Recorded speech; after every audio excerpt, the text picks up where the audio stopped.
Hello! Welcome.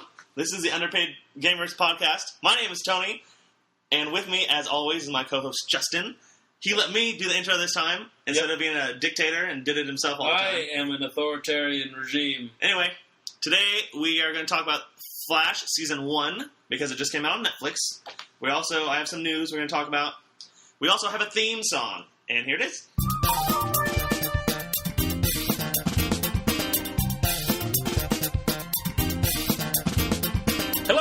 Welcome back from that wonderful theme song. I wonder who made that. I did. No, you did not make that. That was me. It was the dictator, Justin. It was the autocrat and supreme grand emperor of the alliance. Me, Justin. So we got some news going on. I know you've got some stuff prepared for us today, so why don't you go ahead and share that with our wonderful, beautiful, awesome people, listeners. Go ahead, Tony. Okay, so the biggest news that I'm most excited for, to tell you specifically. I'm so pumped for this. And you don't even know what it is. The reason you don't know is because I didn't tell you, because I wanted you to have a raw emotion. Oh my gosh. Record it. Okay. What's going to happen? So, Marvel Infinity Wars is going to be 2 movies. The budget for both the movies, $1 billion. Are you kidding me? Not at all. $1 billion? $1 billion for 2 movies is insane. That is crazy. Okay. So, between the 2 movies, between actors, directors, screenwriters, and producers, their salary is $400 million. Dude, that Disney train is pumping out cash. Guess how much of that Robert Downey Jr. himself gets? $30 million. No. $200 million! What? Himself! He gets half of it. Is it because he's like extending his contract? Is that why? Because he has that fandom, I guess, which doesn't make any sense anymore. Because wasn't his contract up after? I think so. But I guess he's a big name in Hollywood now. Oh, even though I think it's because of Iron Man. People would have, I don't know if it's because of, but people would have seen the movie without it. But I think they just wanted him in it. Yeah. But $200 million by himself, holy cow, is so much, dude. That Disney train, though, man. $1 billion for the movie. Now, that's nuts. I think because there's 2 movies, so $500 million for each movie. First of all, is a lot. But second of all, that might include marketing. Probably. I mean, I would assume so. You would hope so. But, man, that's crazy. I think, what was it, the opening weekend of the Avengers had... I have no idea. I think it was 150 million? I can't remember. Maybe. That's crazy. That's nuts. I mean, I guess in the long term they'd make a profit off the movies, but... Listen. Like $1 billion? Like, that's nuts. Disney is going to make more money now than they ever have before. Marvel is chugging out movies, money hand over fist. Star Wars is coming out. Yes. As we discussed, people are buying tickets for that for $1,000. Right. How many times do you think you're going to watch a Star Wars movie? At least 4 times. In theaters. In theaters 4 times. So that's like $50 you're giving them by yourself. I know. Which is fine. Which is, I mean... And you're going to love it. Yep. That's not counting the $25 per tub of popcorn you buy. We don't have to tell them about my secret. That's like my secret addiction. If you didn't know... That's literally like $200 to go to these 4 movies. It's going to be ridiculous. I always buy large popcorns. I don't know why. You buy a large popcorn, you tap it, and you take it home. I'm like, I could probably just, eat like a small, but then they're like, for 20 cents more, you can get a medium. And I'm like, oh, sweet. And I'm like, well, if you just pay another 50 cents, you get a large, and we'll give you refills. And I was like, how am I supposed to fight against that? I think what that actually is like, for some marketing, which I studied when I was in school, is... For a small popcorn, let's say it's like $2.50. Yeah. A medium popcorn would be like $5. Yeah. And a large popcorn will be like $6. Yeah. So you look at the difference between a large popcorn and a medium popcorn, and you're like, oh, that's just $1. Yeah. That's such a better deal than paying $2.50 more for a medium. That's Might true. as well get the large. Spend $6, which is like twice as much as a small, which is really all you need. That's some sketchy stuff. It's awesome. But it works on me, and I eat so much popcorn, and then I take the rest of it home, and get a refill. It's stale. And it's stale, but I still eat it. Well, stale popcorn is really good. Like the day later popcorn? Yeah, it's better than like stale chips. Yes. Or like stale for whatever reason. Bread. Stale bread's pretty bad. Anyway. Like dried bread. So, Marvel still doesn't have rights to Fantastic Four. There was a rumor going around that Marvel and Fox are talking about getting rights to Fantastic Four. Fox is making an X-Men TV series, 2 X-Men TV series. Yeah. But they didn't have the rights to TVs. They had the rights to movies. So they had to get the rights from Marvel to make a TV series for X-Men. You know, I want your opinion about this. I think I read an article sometime that made me think how the franchises X-Men versus Marvel. Obviously, one is Fox, one is Disney. They're from ultimately the same universe, but in terms of movie franchises, which one do you think is worth more? X-Men has obviously been out for longer, and they've had a pretty big following for all this time. They've chugged out plenty of X-Men movies, and they're still going. Which one do you think is worth more? X-Men is currently in the middle of the trilogy, the X-Men First Class trilogy. Yeah. With J-Law, Michael Fassbender, all that stuff. Yeah. Marvel, hands down, like Disney has made more money than X-Men. True. I just watched Days of Future Past last week, and it was fantastic. I thought it was going to be awful because there's been so many X-Men movies that have been awful. There have been. But it was very good.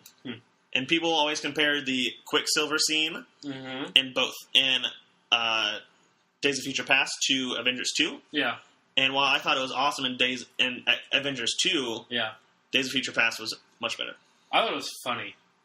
In Days of Future Past? Yeah. I think it was awesome when he was playing ping pong with himself. Yeah. But... just the whole scene of him breaking them out. You know? This goes into our topic today of Flash. However, I have like 1,000 more things of news. So all right, let's get to the news then, and then we'll move on. So Marvel chucking out a lot of money for Infinity Wars 2 and 1. That's a lot. $1 billion is so much. I wish I could just like walk behind them, carry the cash, and catch the change, because the change would be like $100,000. The change? They don't literally carry $1 billion. What? It's all in Bitcoin. Okay. Well, in that case. Okay. Speaking of Michael Fassbender, there's an Assassin's Creed movie, which is somewhat old news, but we haven't looked at it yet. So Michael Fassbender plays Magneto in the new X-Men movies. So he's going to be the main character of the Assassin's Creed movie, which is interesting. I think the description I read was Michael Fassbender is in current day, and then he finds out he has assassin relatives, and now he's finding out what happened to them. So essentially what the movie is. So I guess so. Okay, let me read it. When Callum Lynch, Michael Fassbender, explores the memories of his ancestor and gains the skills of a master assassin, he discovers he is a descendant of a secret assassin society. So Assassin's Creed 1, essentially. Yeah. I don't know. Which is weird. Because Assassin's Creed, as we've discussed recently, is not very good anymore. Assassin's Creed 1 was good. I really don't like Assassin's Creed anymore. Assassin's Creed 2 was good. I, unlike everybody else on the planet, liked Assassin's Creed 3. You, like everybody else on the planet, liked Assassin's Creed 4. I like Black Flag. Black Flag. Just generally, yeah. Is that 4? I would say so. I think it's Assassin's Creed 4 Black Flag. I really just feel Rick Flag down in my heart that Assassin's Creed is going downhill. It's the same game over and over again. They've lost me in the story. I'm no longer bought into the story. In the first one and the second one, I could still follow the story. I'm not a huge fan of the Animus, like going back and forth between current and old. It's all right. And the first one, I thought it was all right. And the second one, the first one I liked because there was a lot of mystery behind it. It wasn't too involved, but you were able to see like all the crazy symbols on the walls, and you get all this crazy stuff going on. It kind of makes you think about it. At this point, the storyline is like just too confusing for me. I'd rather just stick in one area, and not to mention the pace of the games nowadays, because they're so large, just really gets bogged down. I think behind all the side stuff, I know people who are able to start the storyline and then they end up like clearing out the entire city, and then like 50 hours later they actually finish the storyline. Yeah, before they even like finish the second mission or whatever. Which is an exaggeration, but either way, I haven't been excited about an Assassin's Creed game for a long time. I even Black Flag, I got just off a whim. It wasn't something I was excited for, and I was like pleasantly surprised that because I liked the ship combat. It was fun. That's what everyone says. They said I liked Assassin's Creed Black Flag because of the ship combat, not because of the Assassin's part. Now I didn't like the ship combat in either 3 or Black Flag, so I didn't like Black Flag. Yeah. However, Michael Fassbender is awesome, and I think he's a good actor, and he's been doing really well with stuff recently. Specifically, X-Men First Class trilogy, which is nice. It is nice. What was I going to say? What else you got for us? I got IMDb. Okay, so IMDb is 25 years old this month. They came out in 1990. They made a list of the top 25 movies that have came out since they were generated. Tell me the list. So, a few things on the list, which were surprising and unsurprising. Number 1 on the list was Pulp Fiction. Okay. I'm not surprised by that one. Number 2 was Shawshank Redemption. Nice. Ironically, Pulp Fiction, on IMDb's website, they rate it, so they got an 8.9. Mm-hmm. Number 2 on the list, Shawshank Redemption, got a 9.3, right, which I think is the highest rated film on IMDb. It is. On their top 100 list, Shawshank's number 1. Yeah. The Matrix was number 3. The original Matrix, not 2 or 3. Not the crazy ones. Just 1. But the first one. That blew everybody's minds. Spirited Away, which came out in 2001 as an anime. I have mixed feelings about this. You seen it? I haven't seen it. I have. I do not think it's that great. Really? Goodfellas is number 5. I just watched that recently. That's with Ray Liotta. Has some good gangster film stuff in it. Number 6 is The Usual Suspects, which is one of my favorite movies. Have you watched that? I have not seen The Usual Suspects. Suspects. The Usual Suspects. Has Suspects. It has Kevin Spacey in it. As well as other people, but I remember Kevin Spacey the most. And you should watch it. You should watch it, and the listeners should watch it. Why should I watch it? Why should we have our beautiful listeners watch it? I think just the fact that I say it's good is a good reason enough. However, there's an awesome twist in it. Uh-oh. There's a lot of spoofs that people have been made recently, because it's somewhat of an older movie. Mm-hmm. And I have seen these spoofs forever, and then I went and watched the movie, and I'm like, oh, that's where all this is coming from. So it's like the trendsetter. It's like any horror movie copies the stuff off of Alien, like the original Alien movie with the surprises and the. Okay, I'm going to read you the description of The Usual Suspects. I lost you on that one. Not Alien. Gotcha. A sole survivor tells the twisted events leading up to a horrific gun battle on a boat, which begins with 5 criminals meet at a seemingly random police lineup. Very nice. It's very good. I expect you to watch it before next week. That's your homework. Is it on Netflix? I don't know. It's online. And I'm not going to promise I'm going to watch it. It's online. Everything is online. Everything is online. Anyway. You're right. Schindler's List. Oh, that's a good one. You haven't seen that one? Fight Club. That's a great which is also one of my favorite movies. That's a good one. I like it.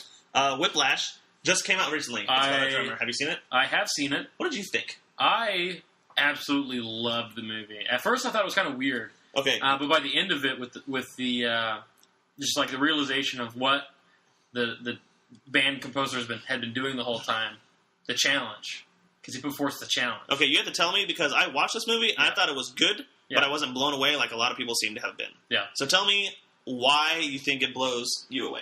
Are you spoiling this movie? Spoiler alert! Spoiler alert for Whiplash. Whiplash. So the whole movie is about this drummer who's trying to get better and better and better, and to be impressed to become one of the best drummers in the world, or in the U.S., or wherever. And I think it's in New York City or something like that. It's at Carnegie Hall. Is the last concert, which is in New York City. And it's like the best concert hall. It is the best in the United States, and it's a big deal. It's a huge. The end of the movie is a big deal. Speaking of that, time out. Louis C.K., who was a comedian who was very funny, sold out Carnegie Hall for 3 days in a row. When? Recently? It was like a couple years ago.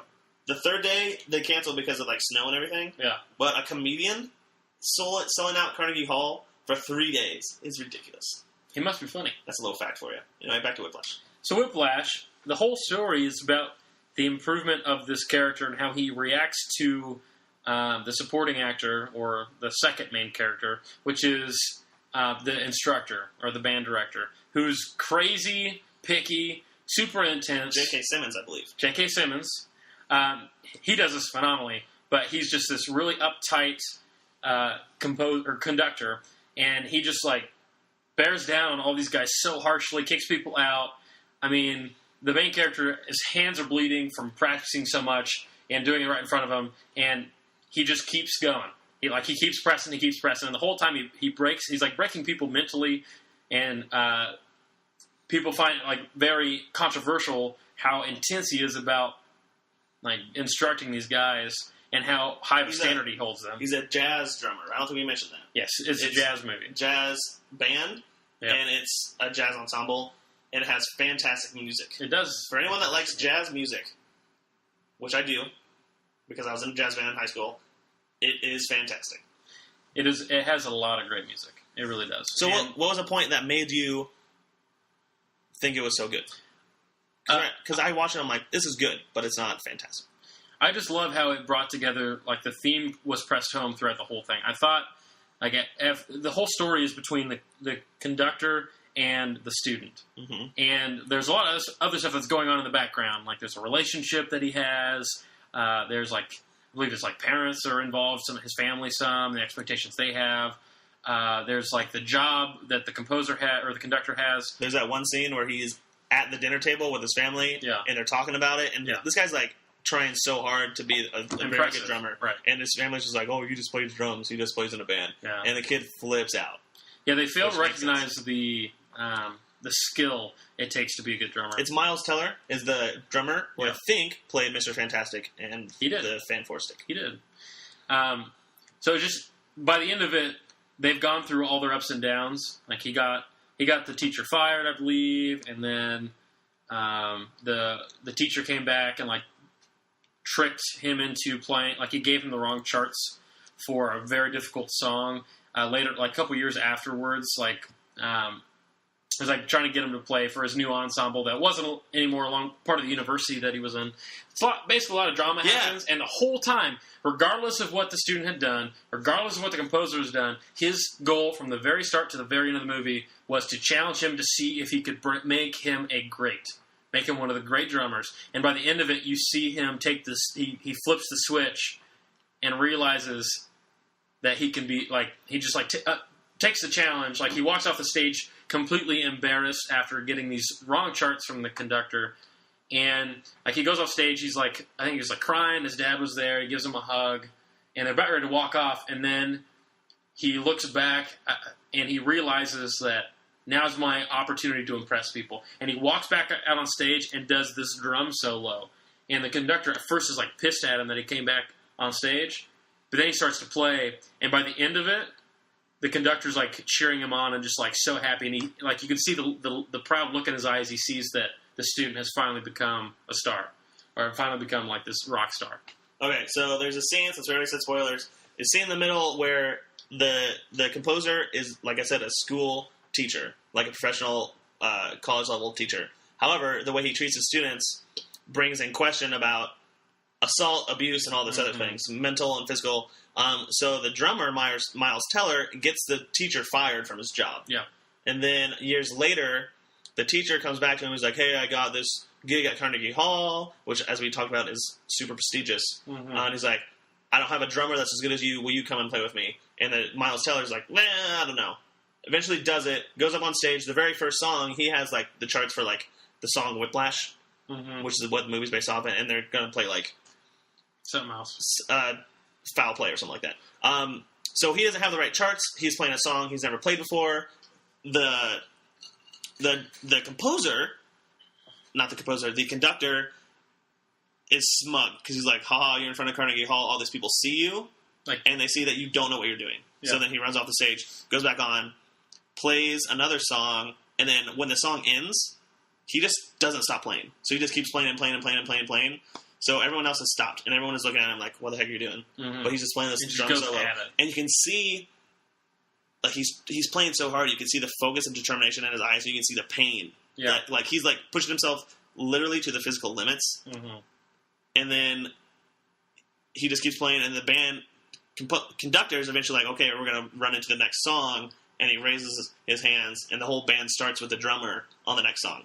Which was cool, and it was a good movie. Yeah. I don't know if I put it top 25, though. Other movies, Toy Story, number 11. Toy Story is one of my favorite Disney movies. And we've talked about Toy Story a lot recently. Here. With Tammy Hanks. Tammy Hanks making a second appearance in Underpaid Gamers Podcast. Inception on here. Inside Out just came out. Silence of the Lambs. Have you seen Inside Out? I have. What'd you think? I liked it. Wait, what? Which one? Inside Out or Inside Out? Inside Out was good. I liked Amy Poehler in it. She was funny. Yeah, I agree. Mad Max Fury Road, we saw together. Mm-hmm. The Big Lebowski, I saw. Classic. Got bored. The Dude. Memento is on here. I've not seen it. Was on Netflix. I don't know if it is an email. It was. Anymore. Office Space, which is a classic. It is.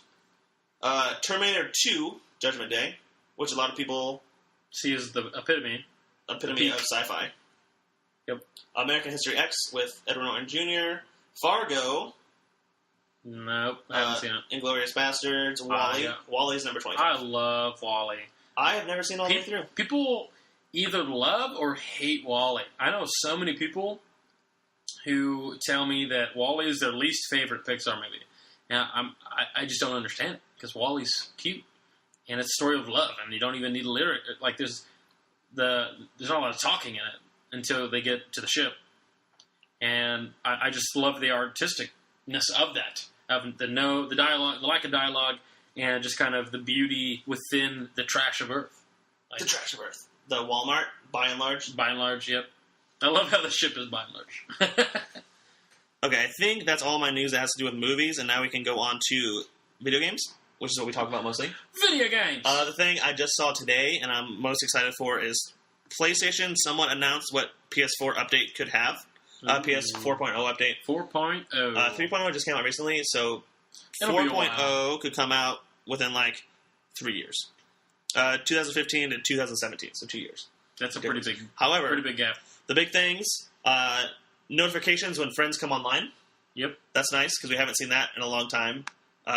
Since the PS3, there hasn't ever been a notification as to when people come online, which is, I like that, because when I'm playing a game... You're not getting bugged? No. I want to see people come online. I don't want to see them go offline, because PS3 has on and off. They have them come on and come off. Yeah. I just want to see people come online, because if I'm playing a game and you come on, I will start a party chat with you and we can start talking, as opposed to checking back to my friends list every 10 minutes to see if anybody's on. I agree. So that's nice. PS2 Classics, PS1 and PS2 Classics coming to the PlayStation Store, as well as PlayStation Now. Now, was there any talk about previous purchases carrying over? Because I bought a PS1 Classic on a PS3.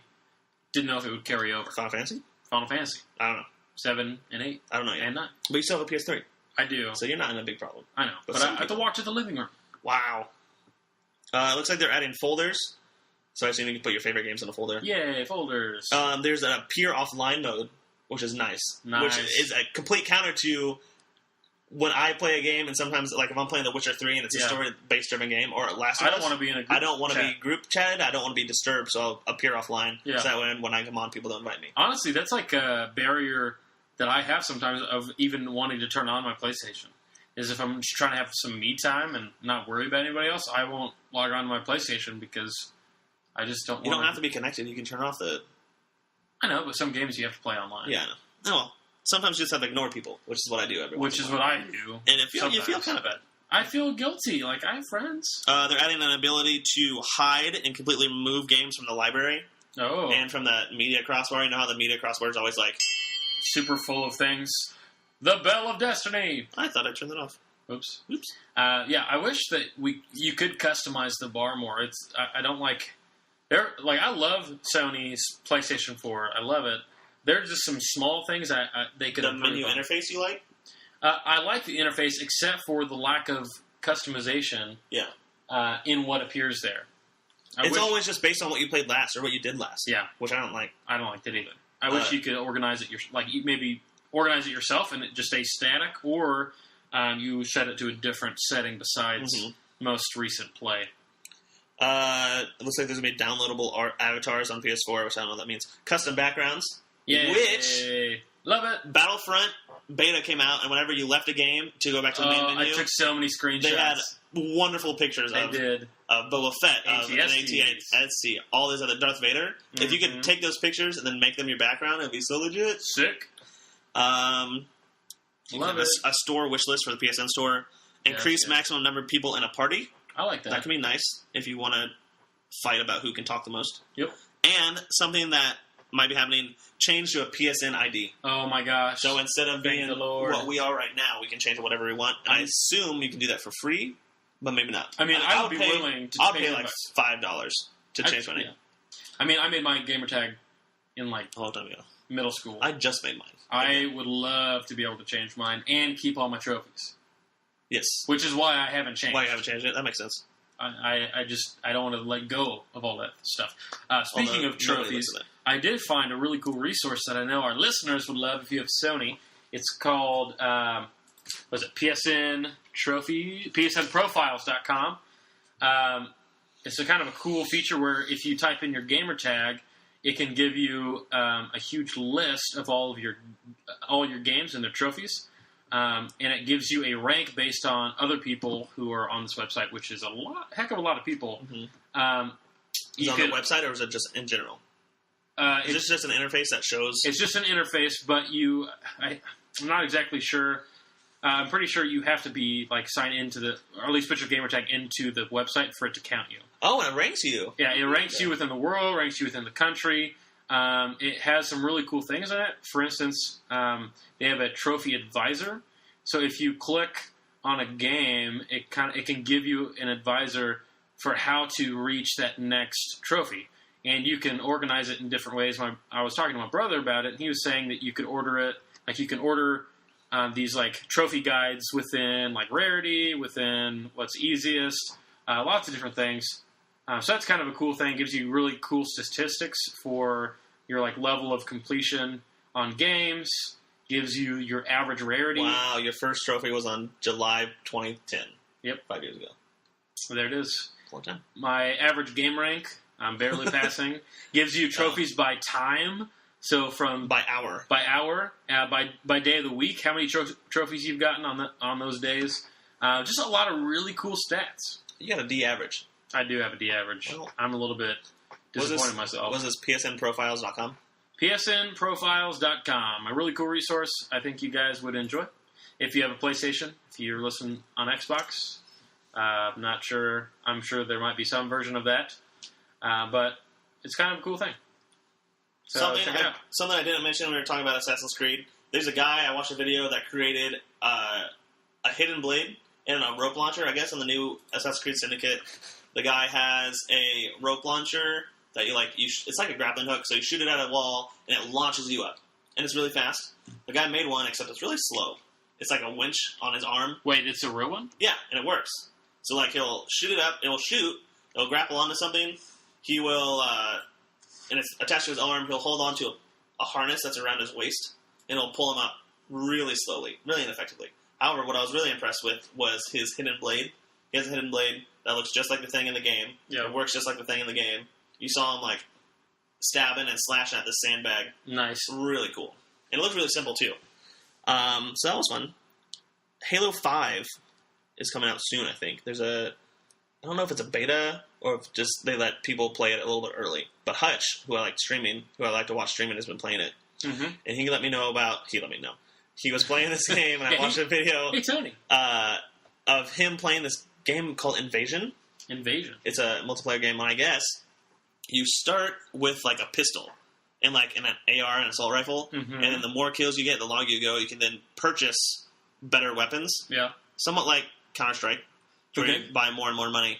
And then if you get enough points, you can then buy a battle rifle, or you can save that and buy a sniper rifle. Nice. I think for those power weapons, you only get it for one life.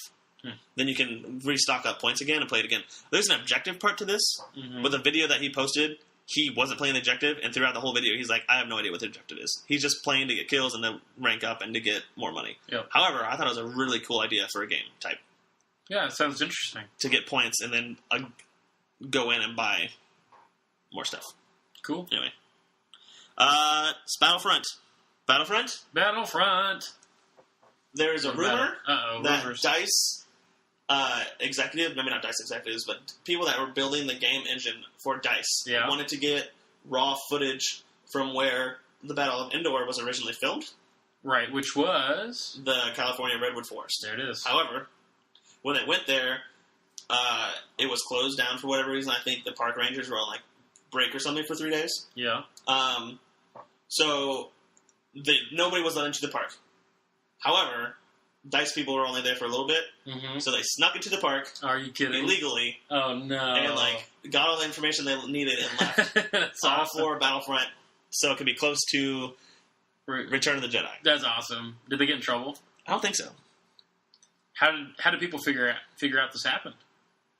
I think they were just talking about it. I think it was just a story. We wanted to be so close to Return of the Jedi, so we went there, and then snuck into a national park. Yeah, we snuck into a national park. That's awesome. So that's funny. I like that. Xbox One Black Friday sales are incredible. Really? So the thing I saw, there's a bundle. It's a Gears of War 4 flavored Xbox with a controller and Fallout 4, all for $299. Wow. So the Xbox One, I would assume, is selling. Well, the PS4 is selling for $400 still. Well, the price drop is going to be $350, isn't it? I think it's around $325 right now, just for the box. Gotcha. But that's a good deal. However, Fallout 4 comes out next month in November. Mm-hmm. The Black Friday comes out at the end of November, so that's about 3 weeks. To where if people haven't bought it Fallout 4 yet, they might not want it. Because who's going to wait 3 weeks to buy Fallout 4? Well, I mean, if you're excited enough to get it in the beginning, then I feel like you're not going to want to wait 3 weeks. Right. You're going to want to get it right when it comes out. Right. So it's interesting. However, Gears 4, there's not a slated release date for it yet. It just says December of 2016. So you might get Gears 4 early / on time if you buy the bundle. However, 2 games, a controller, and an Xbox One for $300 is an incredible deal. That is pretty good. That's competitive. It's competitive, but it might be a little too late. But hey, just like Destiny. Yep. What, you mean like actually making a full game a year after it came out? Yes. Oh, man. Speaking of Fallout 4, Pip-Boy sales have reached maximum manufacturing capacity, so they couldn't make enough that there was a demand for. Wow. So they stopped selling those for a little bit, then made a whole bunch more, re-released them, and then they sold out within like a day. Man. So they should learn something from that. The Pip-Boy, first of all, I don't think I would ever buy. Yeah. Because it's weird. Why not? I don't like Fallout that much. Would it be like so is this a working Pip-Boy? Yeah. You put, have you seen it? I have not seen it. So it's just like the Pip-Boy in the game where, how have you not seen this? Where you put it on your arm and you can put your iPhone as a screen, and it loads up like a specific app, and it goes with your game. So I think you can add stim packs and all that stuff to your character in the game on your arm. It's really cool. But it's like $70. Yeah, not worth it. Not worth it. $70. I'm out. Black Ops 3 news. Ooh. Zombies, which is a big part of Call of Duty series. Der Rise. I think. Der Rise? I don't know what we're saying. German for the giant. Sure. Right? Really? I believe so. There is a new level called Giant. The Giant. It's based off of the old map. It is. I read an article about it today. This week. So, Black Ops 3 is made for new-gen consoles. Xbox One, PC, PS4. Last gen only has multiplayer. Doesn't have a story mode. Doesn't even have zombies. Yeah. Which is interesting. Why would you buy the old version? Just so you can play multiplayer, because for the people that don't have the new generation. So I think that's a good idea. However, it's incredible that they didn't put zombies in it. But zombies is such a big factor in these games. I never played zombies myself. I never had anybody to play with. But some people have people buy Call of Duty just for zombies. Zombies is huge. And zombies is fun. Yeah. I don't like playing games where I work really, really hard for something, and then I die, and you have to start over all the way at the beginning. That just frustrates me. Mm-hmm. However, a lot of people like it. They're talking about how these are the biggest maps for zombies ever, and they're making it more complicated and all this other stuff. There's a lot of stuff that people like. Yeah. But like I said, I know. But I just found it interesting that it's not going to be on the last-gen consoles. I think I have one more news, and we can get into the Flash. Okay. 2 more. Street Fighter V. I've heard good things. I've heard one thing. What did you hear? What's the one thing you heard? There is a one-hit kill move. Are you kidding me? Okay, so in Street Fighter, that's a big problem, because Street Fighter, you fight back and forth, you parry each other. There's this wrestler named R. Mika. She's like a WWE wrestler. It's a girl. Nice. So the move is she like grandstands a little bit. So she stands up and like it's completely vulnerable. And she has a microphone and she talks into it and talks trash and trash and trash. Yeah. And eventually that builds up a meter. Mm-hmm. And if you do it long enough, she throws the microphone away and then you grab somebody and the grab is an immediate kill. Oh, wow. So obviously that doesn't work against somebody that knows what they're doing. Because if you get hit, I assume it doesn't work. Right. I assume like it stops the animation. But there is that possibility in Street Fighter V. There is. Which, as far as I know, has never happened before. And it's also a big thing for fighting games. It is. One-hit kills. It's a pretty big deal. pretty big deal. But I'm in reality, I don't think it's going to play out that much. Yeah. Cool. Okay. So The Flash season 1 just came out on Netflix, as well as season 3 of The Arrow and season 1 of Gotham.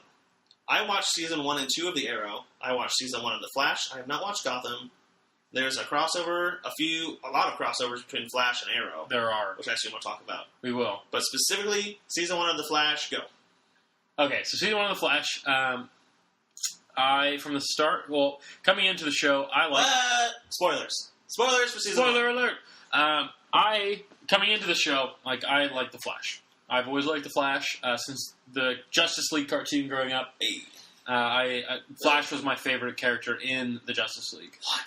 Yes. Martian Manhunter's there. He is pretty cool, but he's kind of creepy. And The Flash is funny, so... I guess so. I liked Barry Allen.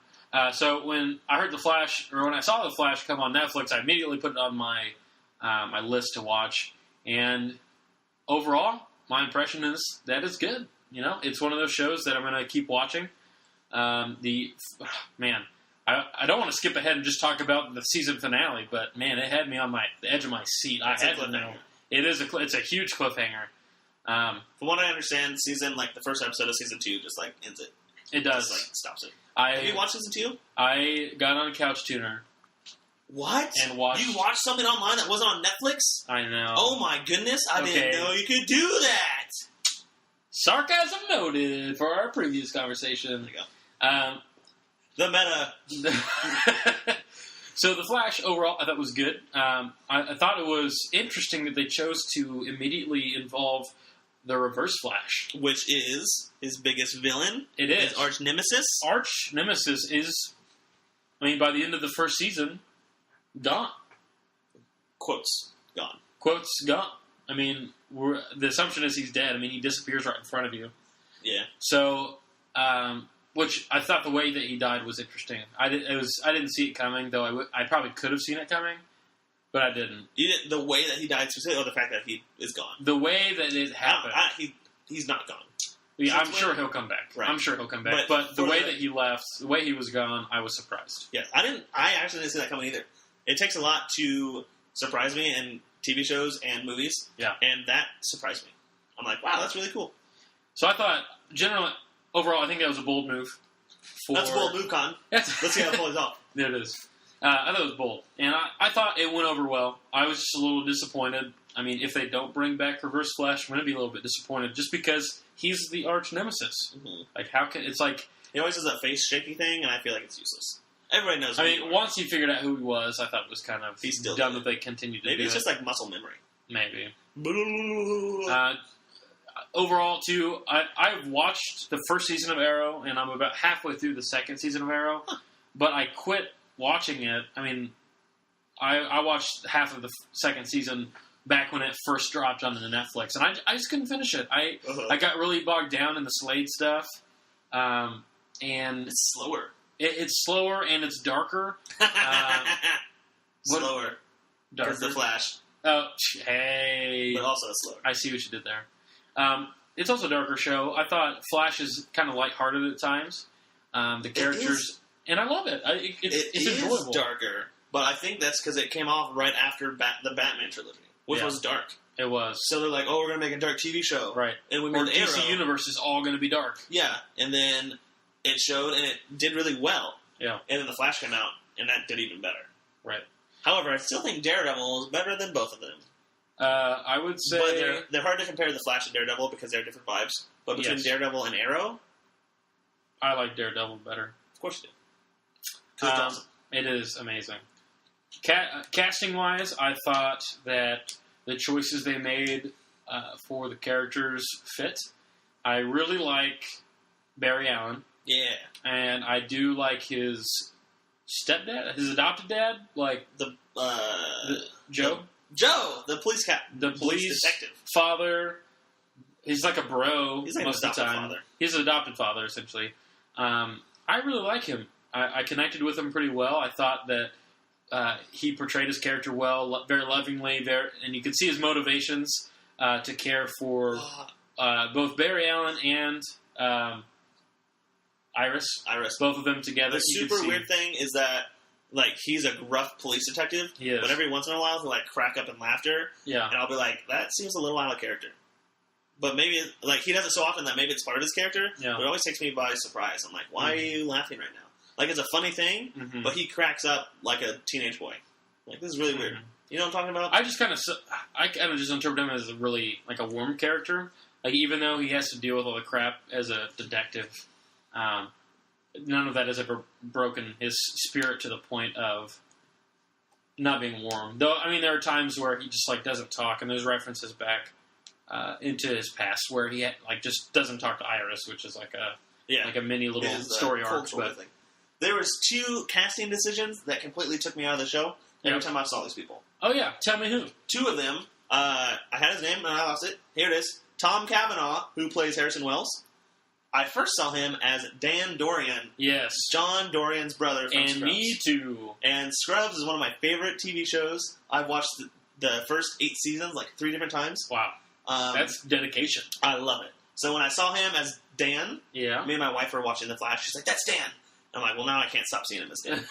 So everything that he said was a little funny to me. Yeah. There was also the Barry Allen's father, actual father. His real father. Looked a lot like Dr. Cox. Yeah. It was by John C. McGinley. Yeah. McGinley. They're not the same person. They're not the same person. But they do look similar. They have a few of the same facial and physical mannerisms. They don't talk the same. They don't. He doesn't make every word 3 syllables. Right. However... but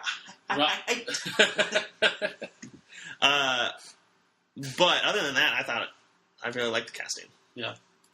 I agree. Who's your favorite character? My favorite character... See, this is a hard decision because I really love Barry Allen. Okay. I do, but really? Cisco is fun. Cisco is funny. Cisco's funny. I'm going to pick Cisco just because I think he brings some witty humor, and I just kind of seem like connect with him more because he's like such a nerd, and he like wears all those geek shirts all the time. He does. He has some awesome geek shirts. He has some great shirts. And, I mean, at times you see that he's willing to investigate and go further. And, I mean, sometimes he does things that are kind of ridiculous, like when they go over to... He released the Prodigal Son guy. Yeah. Remember? Well, that happened. The sound power guy, that's like, I'm going to destroy things with sound waves. Yeah. And then he let him out. So they could find Ray, I think. Something like Firestorm. That. Firestorm. Yes. Cisco, what are you doing? But Cisco had a defensive measure with him, but it got thwarted. Yes. But I thought it was really funny, though, when they went to go fight or, like, save Barry Allen, and he took, like, a vacuum cleaner and, like, made it look like a freeze ray. Yeah. That was funny. That's just a vacuum cleaner. See, I love it. It was a really funny joke, and they kind of just played it off really easily. They did. They're just like, this is this, and no one else said anything about it. Yeah. And it's just one of those really small jokes that's really funny. I was glad. I was happy with the way that they did that. And then they just let it go, just like you said. So I think Cisco is probably my favorite character out of The Flash Season 1. They might change in the future. I don't know what they're going to do with Cisco, and I don't know what they're going to do with Barry Maybe he'll Allen. get a haircut. Ridiculous hair. His hair is kind of dumb, but that's okay. He's lovable. He's a good guy. Who is your favorite character? Firestorm. Hands down. Tell me why. I haven't... In my recent recollection, I haven't seen anything like that before. So Firestorm is... There's these 2 people that got... Okay, so let's talk about the premise of The Flash. The Flash... I mean, this really does tie into Firestorm. Yeah. So the whole story of The Flash is they're in Central City, and there's a particle accelerator, and that's not at all how particle accelerators work. That's not what they look like. Exactly. I know, because I've been to a particle accelerator in high school like 3 different times, and it's very frustrating. I can talk about this for a long time. However, just know that's not how particle accelerators work. That's not what they look like. But at Star Labs, they're accelerating particles trying to, I assume, find the Higgs boson, which is an elusive particle that no one's found yet. And some people think that if you find the Higgs boson, it's going to create a black hole and it'll suck in the whole universe. Yep. However, in the show, they talk about, if there's a black hole here, it's just going to suck up the city and nothing else, and maybe the world. I'm like, false. There's a black hole, it's going to suck up literally everything we know. Dun, dun, in the observable universe, right here. So, shut up with your city and country BS. Everything dies because you're a black hole. So it's a big deal. That's my short version of why I don't like the particle accelerator in the show. However, It was kind of a cool, like, cataclysmic event, though. There's a particle accelerator, and it starts, and it blows up, doesn't create a black hole, blows up, and shoots out all this energy, which then creates the Flash, and then creates the villains that he fights, and his partners in crime. It creates all of this. It also is... the city's affected by it. So Star Labs is no longer funded by things. It's kind of like in disrepair. The whole outside of the building looks kind of crappy. It looks abandoned for the most part. So nobody works at Star Labs anymore, but all that technology is still there. So Harrison Wells and his two assistants, Cisco, who is the person who led who created it, created the whole situation. It's his labs, so he still owns it. He kind of basically lives there. He lives there. He doesn't, but he does. So when the particle accelerator erupted, it created Barry Allen and gave him speed powers. It created all these other characters. Which they call metahumans. Yes. The girl that works at the lab, what is her name? I can't remember. Not Iris, not Cisco. Kate? No. Caitlin. That is. Caitlin is a lab assistant / scientist who also does things. Yeah, she's more like medical minded or bio minded. Yeah, she was engaged to a guy that also worked at the lab. The guy at the lab got killed in the explosion, but he saved everyone's life. That's an important thing. He's like I sacrifice myself for the greater good. Yeah, kind of like a Spock moment. Yes, from the old Star Trek that Tony has not seen. I haven't seen it. So he dies. There's also another scientist that we find out later, halfway through the season, that also died at the same time. There's a lot of people that died. Yeah. Firestorm is these two characters. Robbie? Is Robbie? Roy? What's his name? The younger half. The younger half of Firestorm. I can't remember. I'm going to look it up real quick. Say something. I can't remember. But so half of him is this young dude who he's looking up, and the other one is Dr. Stein, I believe. Is this Stein? I think it's Stein. Basically, just make noises. Ronnie! Ronnie! His name is Ronnie Raymond. With the R's. And Dr. Stein, right? The Doctor. Let's just call him Doctor, because I don't want to figure it's Dr. Stein. Anyway, Ronnie and the Doctor get fused together. The Doctor is like a physicist as well, because he talks about time travel, he does all these other things. Dr. Steiner? No, Dr. Stein. This isn't working. No, it's not working. Anyway, Dr. Stein, the Flash, it's right there. I was right. It was Dr. Martin Stein. So he's a physicist who does things with time travel. Yep. He gets fused to Ronnie, who is also a scientist. And then they share the same body. They have two consciousnesses in the same body of Ronnie. Yes. So it's two guys. There's a young guy that's a scientist and an old guy that's a scientist that's also really smart in this young buff guy's body. Right. And so the whole... I mean, from the start, it's a conflict of characters. Yes. Right within him, and it's really confusing at the beginning when you first meet him in the series because everybody's calling him Ronnie, but he says he's not Ronnie, but he still acts like Ronnie in some ways in defending Caitlin. Well, Dr. Stein's personality is stronger than Ronnie's personality. Yeah. So it was Dr. Stein in Robbie's body, but with Ronnie's like muscle memory. Yeah. And, like, with Ronnie's heart. So, he wanted to protect Caitlin because they were engaged. Yes.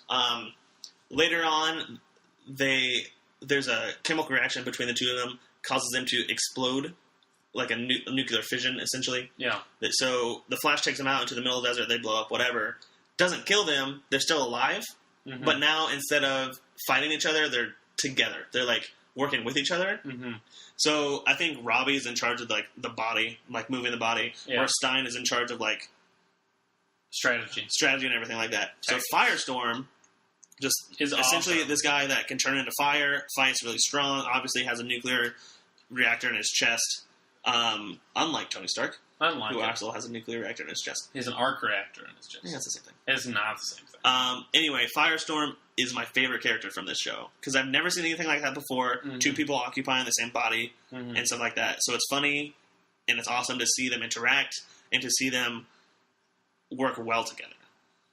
Yeah, I like the progression of the character. That's starting off with the conflict and then ending up being able to work together and work together really well. With acceptance. Well, yeah, and by the end of the season, he's just a lot of fun. Like, every time he makes an appearance in an episode, I'm like, dude, that guy's awesome. Like, I have a really positive reaction. And they don't overuse him either. I don't think they overuse him. No, he's in... After they become, like, acceptive of each other, he shows up like 2 more times. Yeah. So they finish his story arc for the first season, and then he just makes a couple appearances in the season finale, which would make sense. Yeah. And another time. I'm so excited to see more of him, though.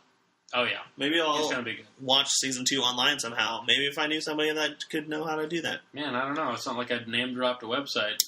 So the Flash has the ability as the Flash to move very fast. Very, very fast. Are we going to talk about one of the problems? I think that's what we're getting to right now. I have a whole bunch of notes here, and a lot of them are problem. I'm going to say, first off, I really like the season. Yeah, disclaimer, we love The Flash together. The Flash was awesome. There's just some dumb things. There's some really things I didn't like. The Flash moves at the speed of sound, sometimes faster. There's a record in the show where he moves faster than Mach 2, and eventually he moves fast enough to go back in time. To go through time. Okay. So, even though he goes that fast, people can still hit him with a punch, or Captain Cold can shoot him with a freeze gun. How do you not get out of the way? Right. I mean, and it shows at a certain time, I think right at the beginning, it shows him, moving at normal speed and everybody else is slow-mo. Yeah. Wouldn't that be how all punches are and all gunshots would be like that? Then why are you getting hit here, man? Right. He gets hit way too much. There's a specific scene where someone stands behind him and shoots a gun at him, in the back of his neck. Yeah. The Flash, slows down time in his own little way, grabs the bullet before it hits him, and, tosses it aside. There's still, a bullet wound on his neck, but it didn't go in at all. It's just like a scab. Mm-hmm. Then there's another time past that, later on in the season, where someone, hits him in the back of the head and knocks him out. How do you stop a bullet, but you can't stop someone hitting you with, the butt of a gun? Right. Or getting shot by a freeze ray. Right. That was the whole premise of that one episode where he got hit in the back of the head. It was a, chameleon guy, a change in whoever. Yeah. He gets hit, and then the Flash is out for the rest of the episode. And the chameleon is just changing from body to body. Yeah. It was kind of dumb, but, I mean, I don't know how the show would be if he would be that powerful. Maybe he'll get to that point. He has already shown that he is when he stops the bullet. I know. I don't know if it's just that, they're supposed to show the character's not smart enough yet. I think he just... Or, tactics-wise, or if they're just being lazy. There was something that I caught myself doing, which was at the very beginning of the show, I'm like, oh, cool, the Flash has the powers. I can't wait till he spins in a tornado and punches people 1,000 times a minute, this and this and this and this. Yeah. I forgot that the Flash was just learning his powers and didn't think to do all that. Right. So the first couple fights, I'm like, why are you not punching this guy 1,000 times? Why are you just standing there?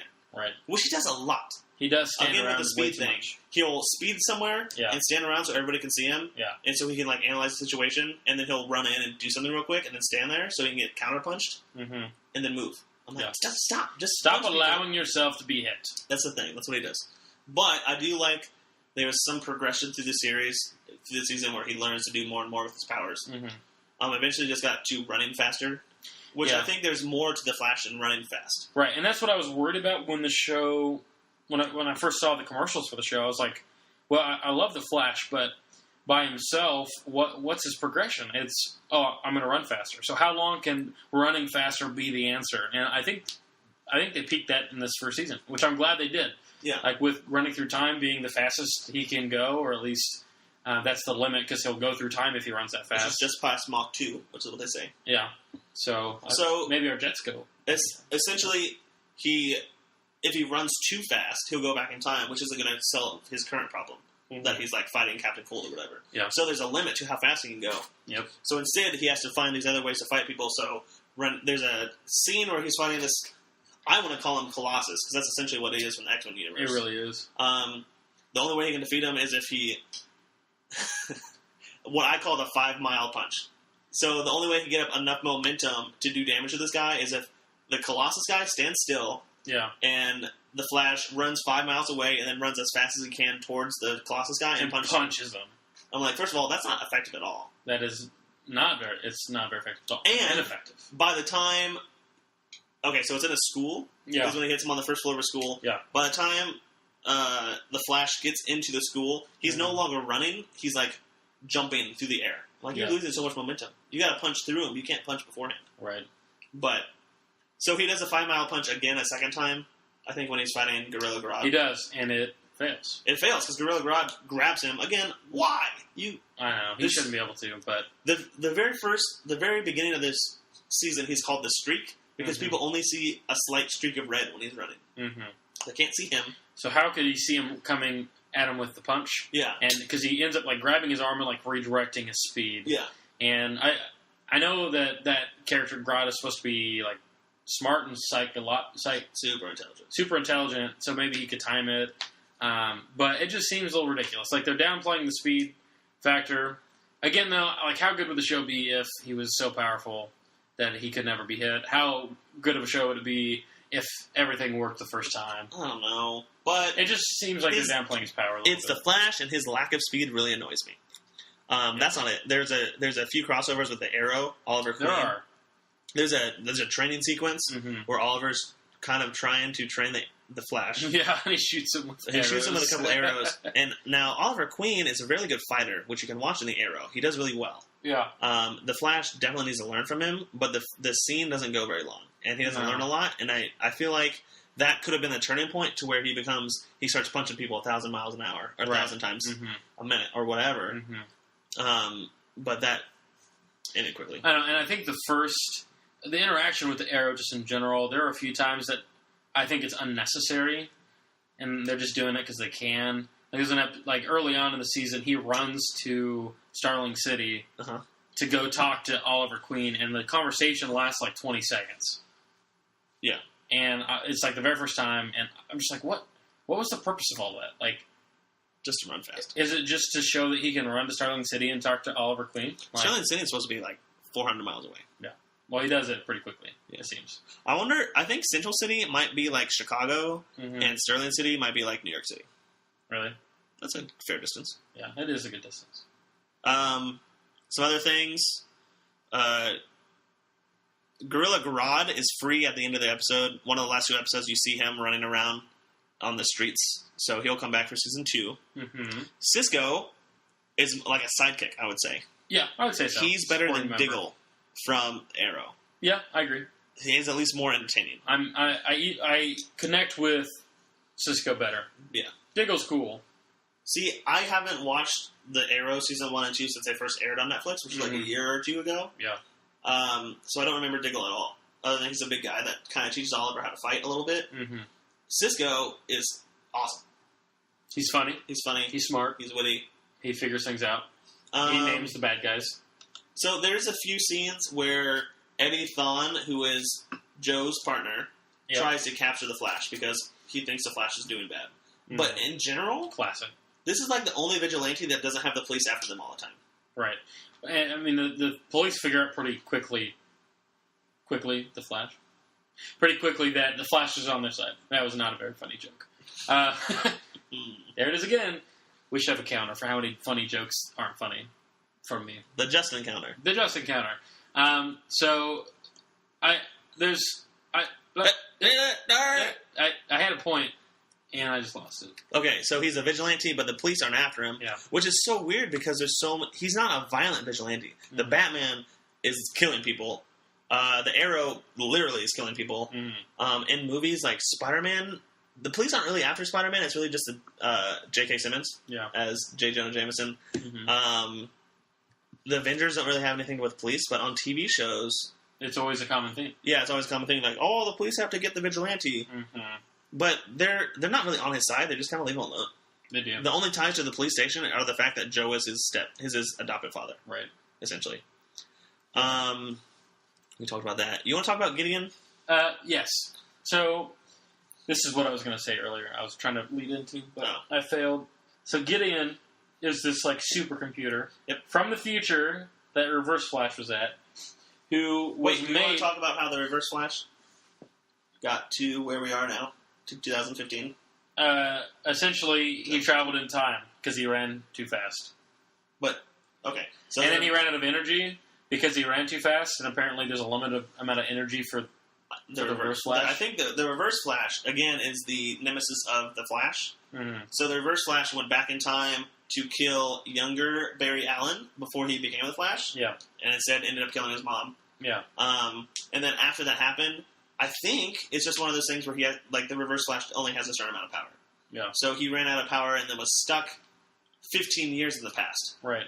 So he had to figure out a way to survive, and he ends up taking over the real Dr. Wells. Because the Reverse Flash is not Harrison Wells, it is Eobard Thawne. Right. So it's Eddie's like, great-great-great-grandson. Yeah, which is also weird. We'll talk about that in a minute. Yeah. But so he's in Central City. He tried to kill Barry. Didn't work because the Flash also came. The Future Flash came back in time to stop him. To stop young Flash. And then the regular Flash goes back in time, too. So at one point, there's 2 Flashes in the past. There's 2 Flashes and a Barry Allen in the same room trying to save his mother, which he doesn't do. Yeah. But that's also another... That's a big... thing I like that decision, though. Well, we'll talk about that in a minute. Let's talk about Gideon. So Gideon is this futuristic computer, and I kind of have a problem... Brought back with the Reverse Flash. So. Right.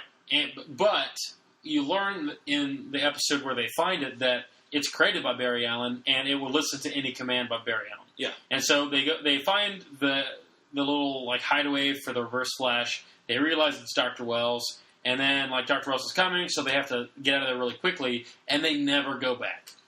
And that's like the second to last episode, though.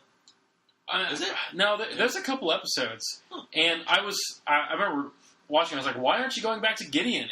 It knows the future. Like that's what the Reverse Flash has been using this whole time. And they don't. And it listens to Barry Allen. He tells Gideon not to tell Reverse Flash. He erases the history. The browser history. Yeah, he does. And Gideon listens. And I'm like, why don't you use Gideon to your advantage? I'm still confused about that. Maybe he disabled him? Yeah, it would have been a really cool... It would have been a really cool couple scenes to just see Barry Allen in the hideaway talking to Gideon. Yeah. If that was his new place to go, just to learn about things. Yeah. The Reverse Flash, Eobard Thawne, comes from the distant future, but Gideon always shows him this clipping of a news article from 2024. Right. So from a near future, it says the Flash is missing, and the Flash isn't around, which is...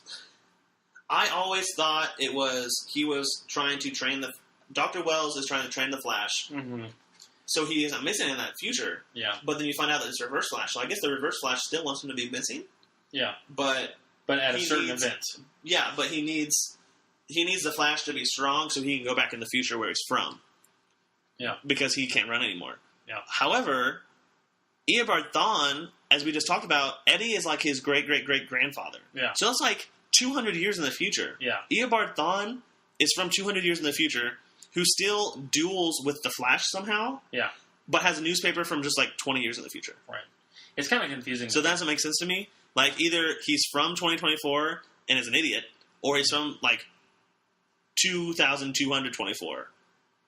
But I don't understand how he can still be fighting the Flash that far in the future. Unless the Flash has an extra ability of not dying, of cellular regeneration or something. Yeah. But that's just, I find that so weird because why does he care about this specific moment 200 years? Right. How could that be that big of a thing? Which makes me think that he will be coming back because of the newspaper. Yeah. What if the show does run until 2024? Do you think they would... What? Are you talking about a Back to the Future reference? No. I'm talking about, the TV show, The Flash. Oh, you think... It started in 2014? I think it started in... Yeah, maybe. It started in 2014. That's 10 years from when they started it. Yeah. Are they hoping that it runs for 10 years and then they have, some grand finale from this first season? No, I doubt it. That'd be crazy, though. That'd be ridiculous. That would literally be the worst idea. Why was that the worst idea? I'm going to slate this TV show for 10 seasons. Yeah. How many other TV shows have gone for 10 seasons? The Stargate SG-1? Yeah. But... Star Trek? That would be the worst. The Next Generation? How many contracts would you have to have? For 10? Oh, so many. Yeah. So many. If they do something like that, one, he can go into the future. If you can go into the past, he can go into the future. Two, you can just have, every season be 2 years. Because it's 3 seasons. Arrow's gone for 3 seasons, and people say that Arrow's worse than Flash. Yeah. So Flash will be around for a while. Right. Can we talk about the Reverse Flash's plans for a little bit? Yeah. Because I have a problem with this. I do too. So his plan is to come back in the past, kill young Barry before he can become the Flash. Right. And then... be the only Flash. That's really all we need to talk about. Yeah. The way he goes about it is he goes back, instead of killing Barry, because... the Future Flash comes back with the Reverse Flash. And moves young Barry. And saves Barry. Yeah. He puts him outside. So instead, the Reverse Flash kills his mother. Right. Thinking to, destroy his mental state and not be smart and not be in the right place at the right time. Right. And then later, the very last episode, current Flash, current Barry Allen, goes back in time and sees his mother murdered, and his mom and he went back to save his mom. Right, but Future Flash, their eyes meet, and Future Flash is like, no, don't save her. Yeah, he just puts his hand up and he just gives them a look. Right, so current Barry Allen's like, okay, I'm not going to save her. Right. He then goes out and talks to his mom after she's been stabbed. Yeah. Well, there's not a knife in her at all. It's just a blood wound. Yeah. And he's like, I'm okay in the future. Don't worry about it. And his mom's like, oh, I'm so happy to see you. Even though it doesn't make sense that you're this and this and this and you're so old. Right. But in the current timeline, Barry Allen's father is in jail for killing his mom. Right. Specifically because he's a doctor. Yeah. And the knife in her had his fingerprints on it. Yeah. Because he was trying to stabilize the wound. Mm-hmm. When Barry goes back in time, when current Barry goes back in time to save his mother, there is no knife in the wound. He takes his father outside before he can do anything. Yeah. So there's no knife, there's no fingerprints on it. He's still in jail for some reason. Yeah. I don't know. That's an interesting point. I always thought it was weird. Do you agree with his decision not to intervene? Do you think he should have listened to Future Flash? Yeah. Future Flash knows what's up. But does he though? Yeah, why wouldn't he? Would you not trust future you? I don't know. I'm kind of sketchy sometimes. I'm just kidding. Well, I'd probably trust myself. There's a big scene before he goes back, and he's like, if you saved your mom, literally everything that's happened in this universe won't ever happen. So if he goes back, he's not going to be in love with Iris. He's not going to meet Cisco Joe, or Caitlin or Harrison Wells or all these people or Joe. But he will become the Flash because that's the whole point of the Reverse Flash going back in the first place. Right? Because maybe I'm assuming the regular timeline is that Barry Allen grows up like a normal kid, then eventually becomes the Flash. Reverse Flash fights a bunch. Reverse Flash gets the idea, I'm going to go back in time and kill Barry Allen. Future Flash goes back to try and save Barry Allen, saves himself, but his mom dies. I guess so. I guess he would still become the Flash. Yeah. However, there's this big talk about, and they gave them goodbyes and everything. Mm-hmm. So Barry, one, wants to save his mom, but two, doesn't want to lose all the stuff that he knows already. Right. So when Future Flash meets eyes with current Flash, he's like, hey, don't do this. Barry Allen's like, well, all right. Because I don't really want to do this anyway. Yeah. So instead he just talks to his mom, and he gets closure on his mom, which I think is really good. Which is good. But again, that brings up, why is his dad in jail? Right. But then he goes back to the time portal, whatever. 5 Mile punches Harrison Wells, I think. Well, doesn't he... He opens up the portal, and then he goes back in time. Then he comes back, and the Reverse Flash starts beating up on the Flash. Starts beating up on him, and then all of a sudden you hear something. What are you talking? You hear a gunshot. You hear the gunshot. Dang it. What? Can you be less dramatic? I'm so dramatic. That's what I do, yo. And then you hear the gunshot, and it's Eddie. And he shot himself in the heart. Gosh. So I was watching this, and the Reverse Flash is beating up on the Flash, and I hear a gunshot. I'm like, oh, cool, someone shot the Flash. And I'm like, nope, didn't happen. Turns around, Eddie has shot himself in the heart, killing himself because Eobard Thawne is his spawn. So he thinks, I'll save everyone by shooting myself in the heart. Yeah, and eventually, it essentially works. It does, because he disappears. He disappears in Back to the Future. Yeah, he disintegrates, kind of. But then there's also when he goes through the time portal. Yeah. Because what happened, the way he got to the time portal is he ran around the particle accelerator. Mm-hmm. And they shot the other particle at him, which created the time portal. Yeah. Also, somewhat of a black hole, which, as we talk about, I hate. Yes. Eddie, before he technically dies, I think, gets sucked into that black hole. He does get sucked into the black hole, which leads a time portal to him. Which doesn't make sense, though, because if Eddie shot himself and didn't die, then the Reverse Flash wouldn't have disappeared. However, there's also a scene where the Reverse Flash can create projections of himself. Yes. It's possible that he just created a projection of himself that disappeared. True. It is possible. I think you're right when you say he's going to come back. And I thought it was sketchy that Eddie did disappear into the hole, because I was like, that means that Reverse Flash is going to come back. Right. That's exactly what I thought. I saw it happen. I didn't think of it. I'm like, he just got sucked in, like most people would, around a black hole. Especially if you're limp. Yes. And can't move. Then the singularity happens. Black hole opens up over the city. And the very last scene is him trying to counteract, anti-tornado it. Yeah, he's tornadoing the black hole. Yeah, trying to cancel it out. And then it ends, and the season is over, and everyone wonders what happens. There's a really what is Harrison Wells' plan? this whole time. It's not Harrison Wells. I understand that. It's the Reverse Flash. Right. It's Thawne. Yeah. What's his plan? Because he's trying to make the Flash better and stronger so he can get stronger and go through time. Right. But I don't understand how that helps him get back to his own time. Well, I wonder if he was trying to go through the portal. The time portal? But he didn't when he had the opportunity to. I know, but that one led to the past.